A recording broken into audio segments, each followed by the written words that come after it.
Good morning and good luck. And welcome back to Good Luck with Gino. I'm your ever so handsome host, Gino the Ghost, and we're back with episode 16. No guest today, just me. And, these are my favorite ones to do because I get to just rant for like an hour. And that's what we're going to do today. I got some good stuff. We're going to cover a lot of great topics.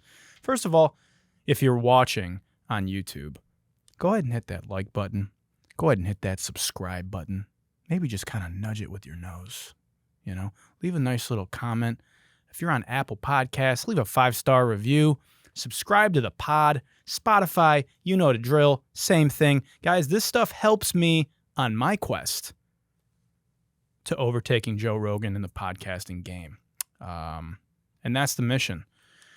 We're going to talk about a lot of stuff today. I want to start by talking about this Pinky Doll NPC cosplay girl that has taken the internet by storm. If you don't know who that is, it is the girl who is popping popcorn kernels with a hair straightener and is cosplaying a NPC character on TikTok Live. Yes, gang, gang, gang, gang. Oh, ice cream, so good. Yum, yum, yum. Yeah, that girl. I made a video about it a few days ago. And while most people initially were in agreement that this is absurd, these motherfuckers tried to cancel me over it all of a sudden on Twitter. Just an influx of fucking, she's just making money. You're just hating on a girl for making money. A whole bunch of virtue signaling. Yada, yada, yada. I'm now fighting for my goddamn life. Like, hey, is anybody else is it okay to just call out wild shit when you see it anymore? Or do I gotta strap up with the brass knuckles and fight to the death over it? So, you know what I ended up doing? I ended up just deleting the video off my Twitter because I just don't have time for it. I'm not going to die on this hill. I don't care enough. And that was it. Everybody patting her on the back all day, She's making over $100,000 a month in tips, and y'all are busy hating, right? So that was the internet all day yesterday. And today, on this chapter of internet, I opened TikTok, and 1 in every 5 videos on my For You page is TikTok Live of another person doing NPC cosplay. And now, this is the meta.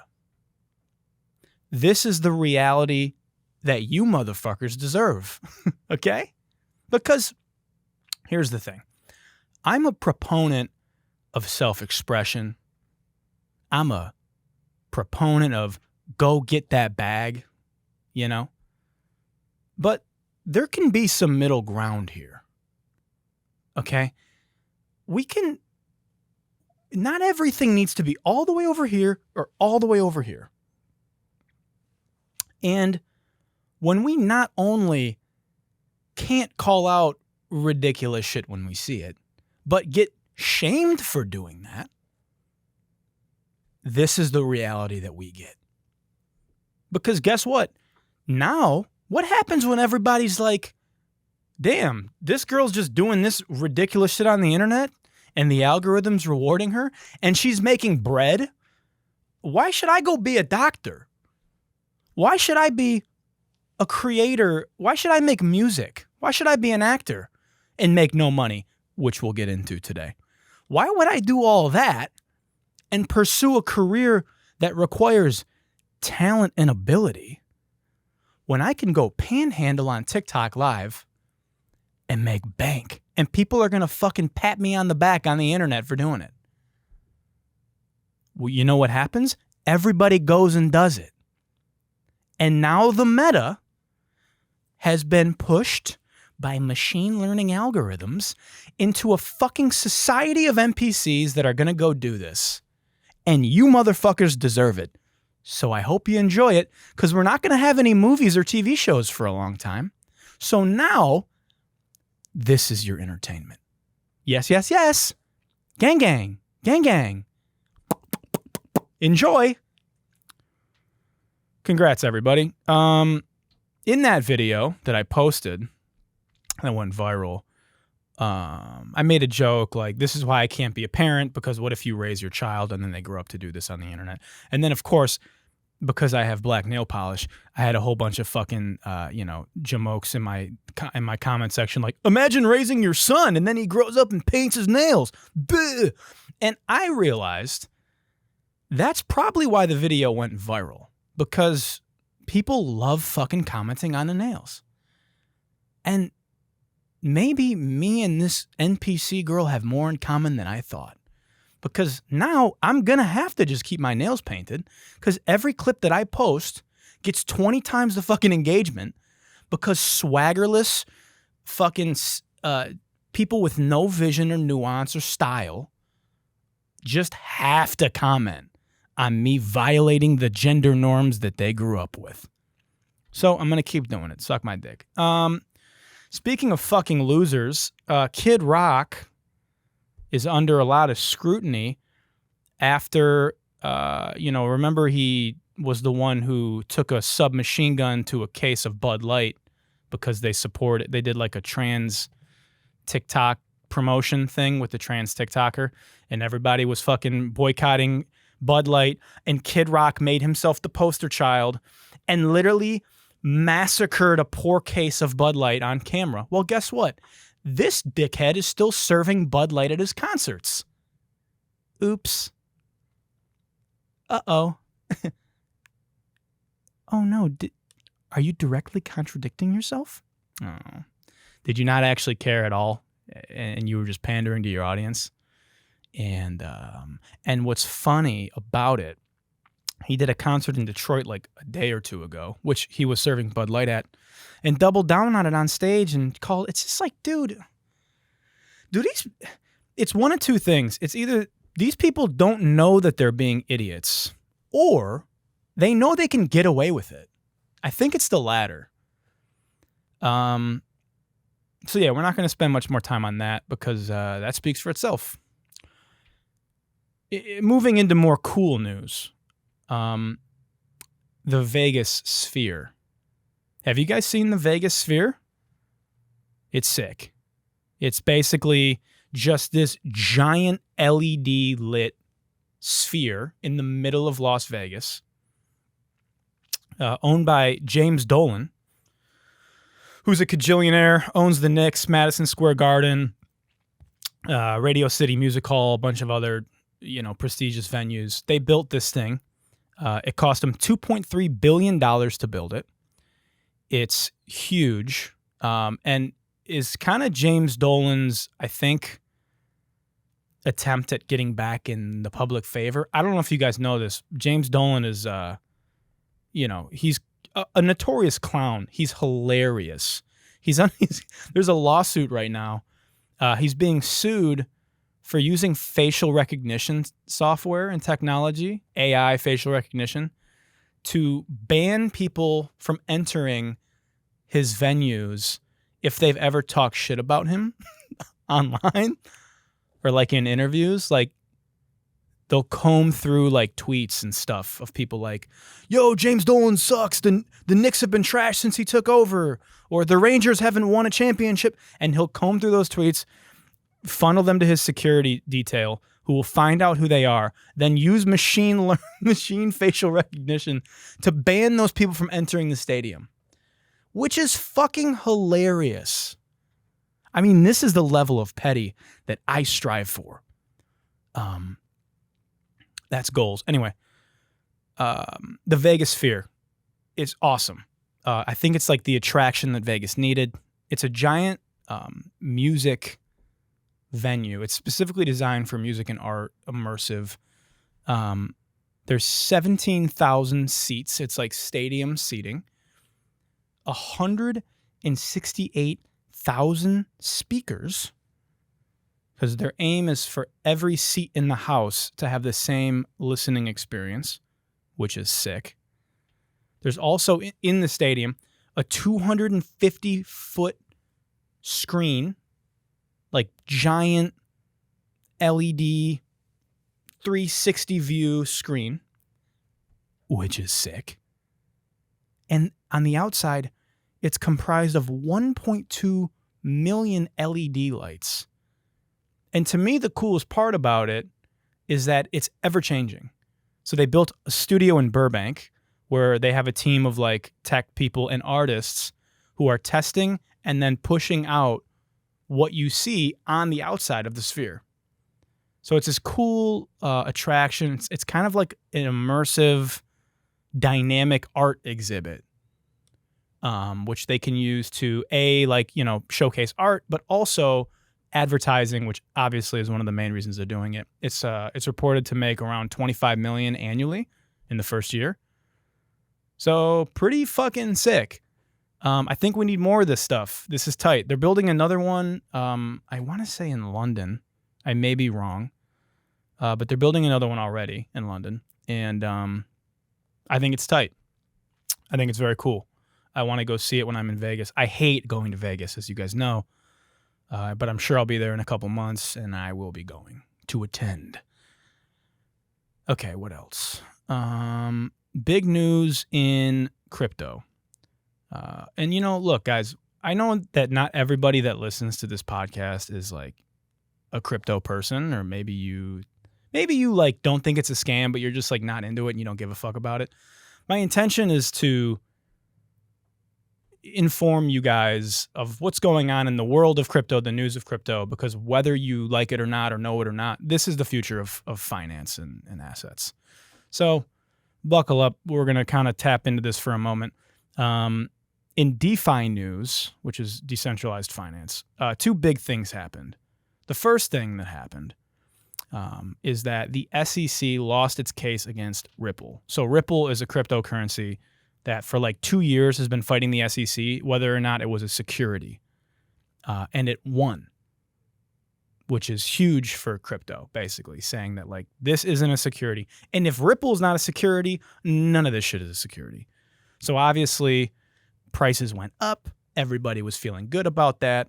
The bigger piece of news that happened is Larry Fink, who is the CEO of BlackRock, which is the largest VC firm in the world, making Larry Fink the largest asset manager in the world. They control 9.5 trillion with a T dollars in assets. They own a piece of pretty much everything, as I'm sure you've heard in conspiracy theory land, that they control the world. They do from a capitalist point of view. Larry Fink says that crypto will transcend any one currency. He is essentially taking the most bullish stance on crypto that you could ever take. For all the reasons that I've stated previously, decentralized finance, it's essentially because it's an international asset that isn't controlled by any entity. It can transcend the problem of dollar devaluation, external factors conspiring for inflation and blah, blah, blah, blah, blah. Last month, they applied to the SEC for a spot Bitcoin ETF, which is basically an exchange-traded fund. That's what that stands for. I mean, guys, if the largest asset manager in the world is saying that they are bullish on crypto for no other reason other than, the most powerful, rich entities are about to start buying crypto, you probably should go ahead and shed the thought that this shit is a scam and going to zero.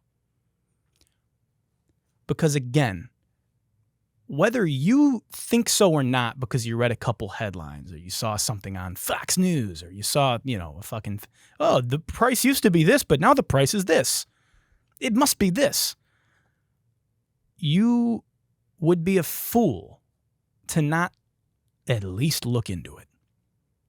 I'm not saying go buy a bunch of fucking Bitcoin and Ethereum right now. I'm not telling you to go buy Bored Apes and CryptoPunks and all. I'm not telling you to do any of that. I'm not going to give you financial advice. But what I am going to say is look into it. Because you missed it last time around when things went from here to here, right? And then the economy crashed. And then we had FTX and all these financial frauds that happen from people committing financial fraud. Again, not crypto fraud, financial fraud. And now it's come back down. And it's a potential investment, whatever. I'm not even, just look into it. Okay? In the world of NFT news, on this same note, because everyone's been telling you that NFTs are dead. NFTs are dead, blah, blah, blah. I covered a few months ago why I bought a few weeks ago, why I bought a CryptoPunk. Today, there was a zombie punk sale for 550 ETH. That's $1.1 million. There was a hoodie zombie sale, or a hoodie CryptoPunk sale for, I believe, 220 ETH, which is around $400,000. There was a gold Bored Ape sale for 600 ETH, which is $1.2 million. So, what does this mean? It means, no, NFTs are not dead. You just read an article of a misinformed person commenting on Justin Bieber buying an ape for this amount, and now it's worth this amount. Right?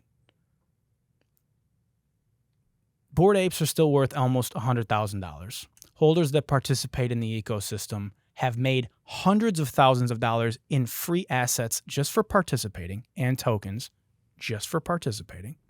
Okay? Yuga is a multi-billion-dollar media and gaming company, and holders own the IP of their assets. Maybe there's something there. I don't know. You can stake a Bored Ape, which again costs around $100,000. You can stake it and make roughly $200 a day. Let me say that again. You can stake your Bored Ape, which is basically being a liquidity provider, and make $200 a day. A majority of rental properties cost over $100,000 and net you around $600 to $800 a month. Okay? I'm not saying go buy a Bored Ape instead of a house, but what I am saying is don't tell me that crypto's dead. Don't tell me that NFTs are dead. And don't tell yourself that just because some fucking influencer you follow or some pundit told you that. It's just factually wrong. Do not be on the wrong side of history. Again, I don't want to sound like crypto bro at the bar. I'm not saying this to push an agenda. I'm not saying this to try to get you to fuck. I'm just informing you because there's not a lot of great media out there where people are going to tell you the facts and in an entertaining, fun way, right? And that's one of the things we're aiming to do here. So that's my thoughts on that. If you have any questions about it, I'm an open book. Feel free to reach out to me before I get too famous to not answer your DMs. There's that on that. Now, I'm going to have a sip of water. And you're going to think about what I just said while I'm sipping this water. Okay, now we're going to shift to movies. It's been a juicy fucking week of Hollywood news. Reporting live from the Hollywood capital of America, Hollywood. First thing before we get into serious stuff, did you guys hear what Christopher Nolan said? Christopher Nolan, who is one of the greatest directors of our time, he said that he was quoted saying this, "It's flattering but also scary that fans thought that I would drop a real atomic bomb while filming Oppenheimer." Bro, nobody said that. Nobody thought you were going to do that. Oppenheimer's a movie about the creation of the first atomic bomb. Nobody thought that you were going to drop an actual real-life atomic bomb just for the art. I mean, who said that? Nobody said that. That being said, I'm really excited to go see Oppenheimer. That's going to be a fucking banger. It's going to be the movie of the year. Cillian Murphy's going to win Best Actor. It's just going to win Best Picture. I'm just letting you know now. It's July 15th. Spoiler alert. The Flash came out and bombed. Not only did The Flash bomb, it's going to be the biggest superhero movie loser ever. It's going to lose over $200 million. Because of course it is. I could tell you why right now. nobody fucks with the Flash. Dude, the Flash is the lamest superhero in any cinematic universe. Oh, he's super fast. Dope. Cool. He's cool. He could be a track star. Dude's so fast. Dude, the Flash is super fast. Who cares? Who gives a fuck? Any other superhero will give that motherfucker the hands, dude. Okay? Who cares? Movie tanked, obviously. I don't know why these Hollywood studios don't consult me. I tell you, I could have told them in the first 2 minutes of the movie pitch. All right, we got the Flash. Stop. Don't care. Bomb. Waste of money. Go ahead and light money on fire like the Joker instead. Did you hear about the Snow White scandal going on? So Disney's doing a Snow White live action fucking movie because of course they are. And there's no dwarves in it. There's one. So it's Snow White and the 6 normal-sized humans and the one dwarf is the name of the movie. Not really the name of the movie, but that's what they should call it, the movie. So this comes after... Here's the scandal part of that. They apparently consulted a bunch of little people, Peter Dinklage being one of them. And Peter Dinklage was super critical of the original Snow White movie. Was basically just like, yo, this is super offensive to little people. I don't fuck with it. And they consulted him, and this was the end result of it, is you have 6 just magical, they're calling them magical creatures. Now, of course, what's happening is everybody's pissed at Peter Dinklage because they're saying, you're preventing little people from getting work. You've made it, so now you don't want anybody else to make it. They call it the lighting the bridge on fire behind you after you cry. Whatever is the comparison they're making. People are pissed. I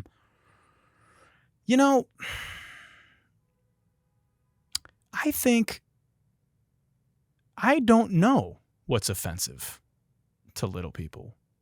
And I don't really know how they stand on it. So what I'm not going to do, which everybody else is doing, is I'm not going to yell at Peter Dinklage, who has had to suffer with people being a fucking asshole to him his whole life about it. For the same way that I'm not going to comment on the struggles of other cultures that I don't know. And I wish that more just, cis, regular white people would just shut the fuck up about this, because you don't actually care, right? You don't actually care. And furthermore, who fucking cares what Disney does with Snow White, the adaptation of Snow White? Of course people are pissed that they cast a Latina actress, Rachel Zegler, as the traditionally German Snow White character. Dude, these fairy tales were written by the whitest people on the planet. Okay? They may as well have been written by vampires. Translucent, pale white people, right? And that's fine. But it's okay if when we adapt these movies, we cast different. It doesn't actually fucking matter. It's okay. It's called an adaptation. And if we want to be inclusive and include different cultures, because guess what? Not everybody in society is just a white person anymore. Never were, still aren't, okay? It's okay if The Little Mermaid is played by not a redhead white girl, and if Snow White isn't a white German girl. It's fine. The argument of tradition and preserving these classic stories is bullshit. They're still there if you want to go watch them. Okay? I'll tell you what, I don't want to fucking watch this movie anyway. It's gonna suck. And you don't want to watch it either. You're 40. You don't want to go watch Snow White and the 7 regular people. You don't want to go watch it. And if your child sees it, guess what? It's probably an okay thing if they see inclusivity of different cultures, because that's what they see in the world. Okay? So take your fucking head out of your ass for 8 seconds and just try to see the big picture and stop living in nostalgia. Okay? All of a sudden, everybody's a fucking little person activist now, right? All right. What you should be an activist of is our main topic of today, which is the SAG strike. We're going to talk about the SAG-AFTRA strike. A lot of people, if you're listening to this podcast, you probably know me from my music endeavors, right? However, you may not know that I got to LA as an actor. I was a SAG actor. I've been an actor. That's kind of how I got my big break. I was in a film with Universal called Into the Storm. I was in a Linkin Park video. I did a bunch of voiceover for Marvel and DC Comics, as you can tell by my smooth, buttery voice. Okay? That's how I got out to LA. So I'm pretty hip to SAG-AFTRA. And what happened over the past couple days is that SAG has initiated a strike following a failure to reach a deal with the Alliance of Motion Picture and Television Producers, the AMPTP. Okay? Now, 160,000 actors, 160,000 plus actors are in SAG. They're on strike. They can't do anything. You can't work. You can't do pre-production. You can't do post-production. You're done. And the reason that this strike has come about is because they're pissed, rightfully, about residuals in the streaming era and regulation over AI. We're going to cover both of those today. It comes in the wake of the recent Writers Guild of America strike, the WGA strike, which we covered on a previous episode, which has caused an insane disruption in the industry. It's the first time since 1960, which is when Ronald Reagan was the president of the Actors Union. Fucking Ronald Reagan. It's the first time since the Reagan era that the Writers Guild and the Screen Actors Guild has been boycotting and striking at the exact same time. Which means, I mean, I hope you like reality TV. I hope you like gang gang. Yes, yes, yes. Because that's what you're going to be consuming for the next probably year. Your favorite shows, your favorite fucking movies, they're done. All the Barbie press, done. It's just the Oppenheimer movie premiere. The cast walked out of the Oppenheimer movie premiere. We're already seeing the effects of this. An anonymous executive from the AMPTP said, and I quote, "We'll stretch this out until people lose their apartments." Yeah. That's fucking an insane thing to say. Ron Perlman had this to say on that. I'm going to play a clip off my phone because it's fucking hilarious. Here's what Ron Perlman had to say about that. If I can find it. Hold on. Just got to pull it up here. We're going to keep this thing going until people start losing their houses and their apartments. Listen to me, motherfucker. There's a lot of ways to lose your house. Some of it is financial. Some of it is karma. And some of it is just figuring out who the fuck said that.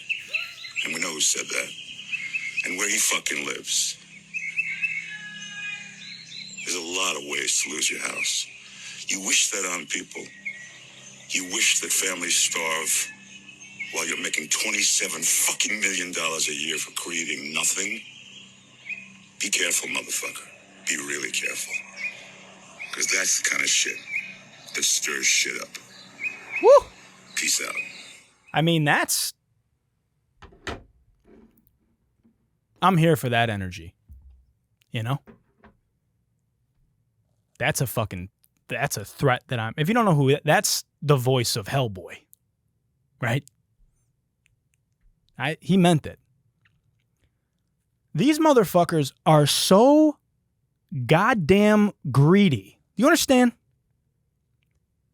These streaming services and Hollywood studios are making more money than they've ever made. And they want to grind these fucking actors down until they have to move back home. let's talk about streaming residuals, which is the main issue here. There's a lot of harmony. That's not the right word. There's a lot of synonymousness. That's not a real word. There's a lot of similarities between actors, writers, and songwriters and producers in what's happening in this new age of new media. Both film industries and the music industry have received record-breaking profits this year. Streaming platforms on the TV and film side, Netflix, Hulu, and on the music side, Spotify, Apple, Tidal, they pay out significantly less than their traditional residual counterparts, right? And it would make your fucking head spin if you knew how little these platforms pay out. Everybody, everyone's initial response here has been like, oh, boo-hoo, a bunch of Hollywood millionaires. They're going on strike because they're not making enough $1 million. Hey, dumb fuck. You know that like the majority of actors don't even make a livable wage, right? You know like 98% of people in SAG can barely afford their apartments if they just were living off of their residuals and their acting career. Kimiko Glenn from Orange is the New Black posted a video of her residual statements from Orange is the New Black this year. $27. If you don't know who she is, she's not like a guest or like a background actor or like a reoccurring. She's a main character on Orange is the New Black. She was in 44 out of 91 episodes. $27. I've had songs that are number one on number one on radio. I've had songs that are number one on radio. Did not pay my rent for the month. You understand? These platforms do not pay jack shit. Not everybody is Margot Robbie. Not everybody is Matt Damon. Okay?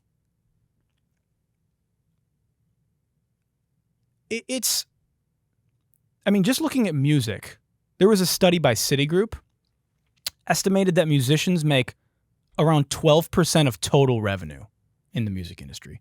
That's right.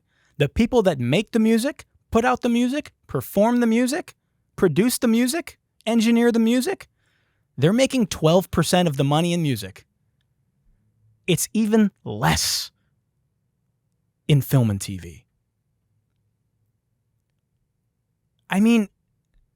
We need to reevaluate the compensation model here. And that's what they're trying to do. SAG didn't come with some absurd, crazy demand. These motherfuckers are just asking for a livable wage with inflation and the cost of living going fucking astronomical. It's crazy. And anybody that's like taking the side of the studios, hey, you're on the wrong side of history. And if that's the fucking stance you want to take, dude, go play in traffic. Oops, I said it. Go ahead and fucking go play Frogger in real life, Both the Writers and Actors Guild have come together with their concerns over AI, which is the second big issue in SAG's proposal. Now, again, you guys know I'm a proponent of AI. I'm a big fan of AI, and I think it's going to do wonderful, great things for the creative world and for everything else, right? That being said, I do think there needs to be regulation put in place because obviously, like anything, if we just let everybody go fucking buck wild, the corporate greed's going to win. Let's talk about an example of corporate greed. In the negotiations between SAG and the AMPTP, Disney proposed a groundbreaking AI proposal. Okay? In this groundbreaking AI proposal put forth by the AMPTP, the proposal suggests that the likeness of film and television extras can be scanned and used forever without additional compensation or consent for 1 day's pay of background work. Okay, to put it in perspective for you, 1 day's pay of background work is $187. So the proposal brought forth to the Screen Actors Guild was, hey, we're going to use AI technology to really help out your union members by providing $187 to use their likeness in perpetuity forever without crediting them or giving them any more money forever. So we never need to hire background actors again. I mean, are these people fucking serious? Huh? Who would go for that? I mean, that is literally insane. Background actors would literally become used CGI props. Background actors would become setting. This is how a lot of people make a living. When I first moved to LA, before anything popped off for me, I was working as a, what's the fucking word? I can't even, a production assistant, a PA. I PA'd for 2.5 years. I would do background work. I would do featured extra work. And that's, if you're trying to get into the industry and like live here and be around, that's what you have to do. And a lot of people do that for a living. Okay. Now, in what fucking world do we think that we could pay those people $187 and they're done forever? Now, what would make more sense maybe is, hey, we'll give you a day rate to use your likeness. And anytime we use your likeness or anything similar within your likeness, we'll pay you a residual so you don't have to come to set. Now, that is using AI efficiently. And we have the technology to do that. And using blockchain, we could easily pay these people anytime their likeness is used. But that's not the proposal that was put forth, because that would require these studios that are paying their CEOs almost $1 trillion between the 8 major studios. That's right. Among the 8 major studios, their CEOs are almost making $1 trillion a year. They can't put money in regular people's pockets. And they want to stretch out this strike until the union members are so broke from not working, when they come back to the table, they can offer them even less money. These motherfuckers are vultures, and it's in every industry. So you want to fucking get on the internet and complain about AI and talk about AI is going to take over the world. It's already been taken over from creatives. You want to get on the internet and complain about, oh, AI is going to take my job as a creative. Dude, you've already lost your job as a creative. We're not making any fucking money. Nobody's making any money. Producers aren't making any money. Writers aren't making any money. Songwriters aren't making any money. Actors aren't making any money. Artists aren't making money. Nobody's making any fucking money. And you want to complain. Dude, the fight is right here. But again, we want to live in fucking fairy tale conspiracy theory land instead of hitting these issues face on, which are right here in front of you. We've been fucking complaining about not making money from streaming for years. And I can't even get a fucking retweet. We can't even get a fucking strike put together. It's insane, dude. I don't want to hear one more fucking thing about, ChatGPT is going to take my job as a songwriter. What job? Dude. Anyway, to all my content creator friends out there, you need to be careful. If you're like a popular TikToker or influencer, what's going to start happening, the actors aren't working, they can't work, and these studios are going to approach you to work. They're going to give you all types of sexy, lucrative, hey, we got a TV show coming out. We want you to be in it. And you've always had aspirations to be in film and TV. This is not the time. Do not accept work right now, because that's called scabbing. And if you have any aspirations of joining SAG, which if you want to be an actor, you have to, do not accept any work. You will be blacklisted. And not like blacklisted in a way where it's like, oh yeah, maybe. No. The Screen Actors Guild will take your name down and you will never be able to join because you are directly saying fuck you to the Screen Actors Guild Union. You're also saying fuck you to the Writers Guild Union. You're stepping over the picket line and you're fucking everybody else. So do not accept work. It may be tempting. The devil is tempting. And his name is Bob Iger, and he's the fucking CEO of Disney. And these motherfuckers are going to tap in with you. Do not accept any work. Fuck. This week's FOH, Fuck Out of Here Hall of Fame, is all the fucking studios. The AMPTP, these fucking cocksucking vultures.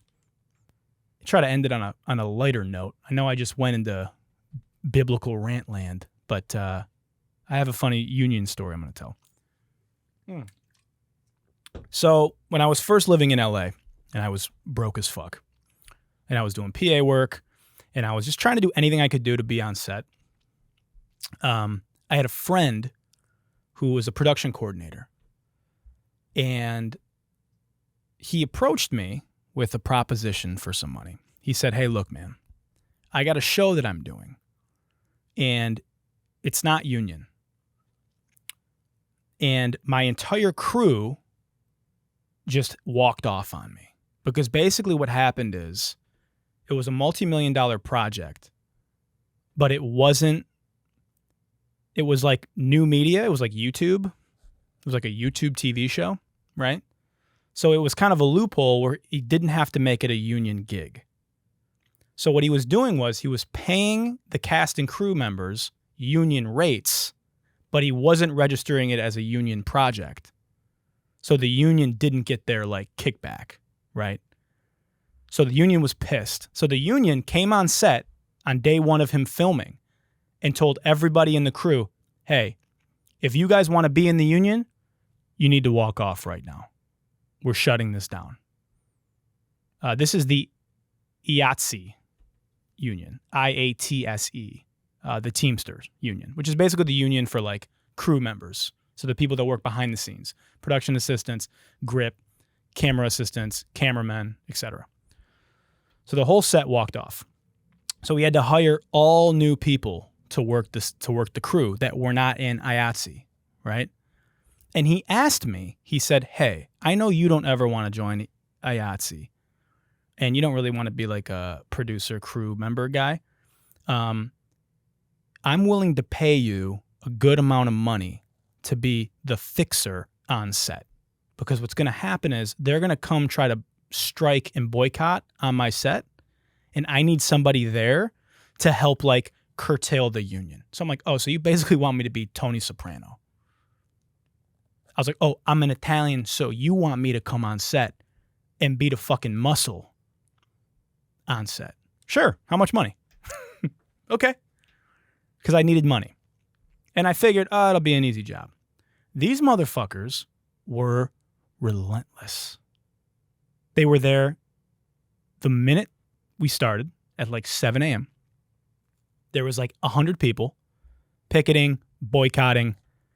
They had a giant inflatable rat that they put up in the parking lot. We shot it at I won't say where we shot it. We shot it in Malibu-ish at a high school. And so I'm there just trying to like curtail this angry mob of union workers. And I'm like, at first I'm trying to like reason with them and be nice and be like, hey guys, look, I get what you're doing, but it's still, they're getting paid union wages, like everything. And they're like, fuck you, and they're going nuts and and I'm like, okay, I get it. Get it out. I'm just making sure they don't get to disrupt the set. And what starts to happen is they start to talk to me directly. And they start to try to talk shit to me and heckle me. Now, wrong move. I'm not the one. I've been talking shit my whole life. I'm from Detroit. I used to be a battle rapper. You don't want to talk shit to me. Especially when you look like that, which is how a lot of the people looked. I'm not going to say what that is, but, you can visualize it. So days are going by. I'm getting more and more irritated. The police get called. The police are like, we can't do anything. They're not breaking any laws. If they don't break any laws, there's nothing that we can do. They start, they bring an air horn and they start blowing the air horn randomly every minute and a half, which disrupts the sound on set. So we're losing whole takes. And, my friend comes to me, the production coordinator. He's like, dude, we got to figure something out, man. This is fucking shit up. Is there anything you can do? I'm like, man, there's nothing I can do. I can't put hands on these guys. They're not breaking any law. I'm trying to distract them, but I can't. He's like, okay, you're doing a great job. Just keep it up. So it starts to get chippier and chippier and chippier. And one of the guys is particularly chippy. He thinks he's the fucking funniest guy there, right? He thinks he's the comedian. And I recognize this. And he's not funny. And he looks like a massive fucking dork, right? So he starts trying to heckle me, and he's like, "Oh, look, it's the bus boy for oh, you want to be in the fucking movie business so bad. You're never going to be in the movie business, blah blah blah," and all this shit. So now I decide, all right, I'm going to cook this motherfucker. So I walk up to him, and there's 2 security guards with me who are making sure shit doesn't get bad. And I walk up to him, and I basically go, "Boy," and I just cook his ass head to toe. I don't breathe for 2 minutes. I just break down every fucking. I'm just so mean. I mean, I'm in my bag. You understand? I'm cooking the fuck, and I can see him getting angrier and angrier and angrier, and I'm feeding off it. I'm making fun of his fucking cargo shorts and his fucking New Balance sandals and his fucking hair, and I'm in his shit, and I can see him starting to fucking clench and next to him is the president of the union, and he can see it starting to get, so he's kind of like, okay, Chet, let's, and all of a sudden he takes the air horn and he blows it in my ear. He goes, bing, in my ear. Now, I see black. It sounds like a bomb went off. In the war movies when a bomb goes off and it's like, and he's like, that's what it was for me. I can't see. It sounds like I'm like, oh my God, I just lost hearing in my ear. I'm thinking I'm deaf now. Literally. I'm not kidding. I get up. I'm about to fucking kill this guy. Okay. I cock back to hit him. The security guard grabs me. The president grabs him, of the union, grabs him.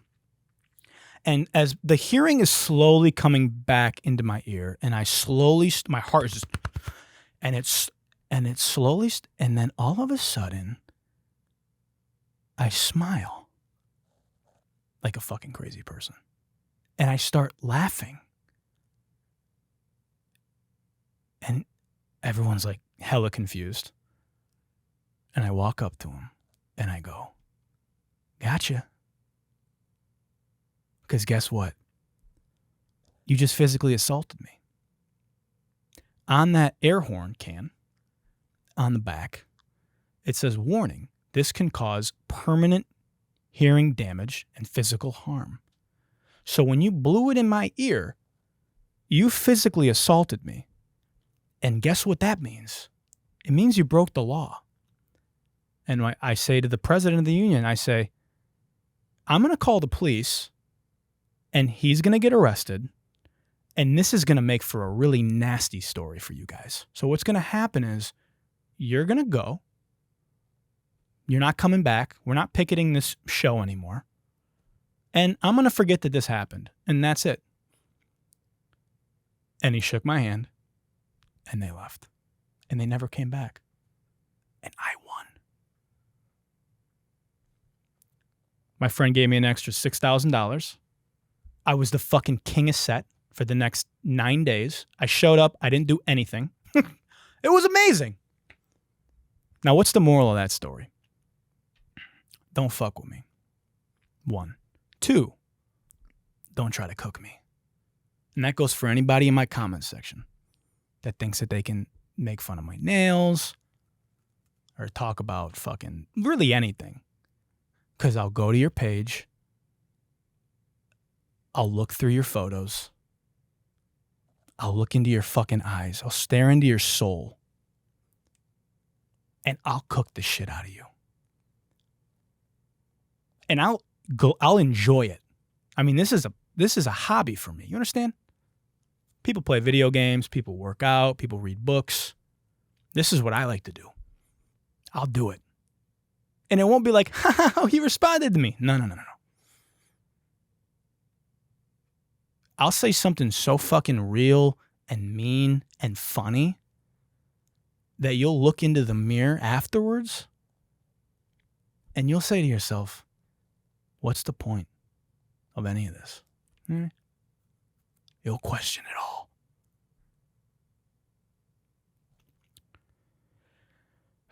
Thanks for listening to Good Luck this week, guys. Again, if you're listening on Apple Podcasts or on YouTube or on Spotify, first of all, I want to thank you. Go ahead and leave me a review, like, subscribe, share with your friends. And tune into next week. We're going to have another great show. And that's it. Yes. Gang. Good night and good luck. Good night and good luck. You smile and say goodbye to me, but I don't give a fuck. You hop in the Uber, off to your future. Good night and good luck. You try to play your cards with me, but I'm calling your bluff. 'Cause it wasn't enough.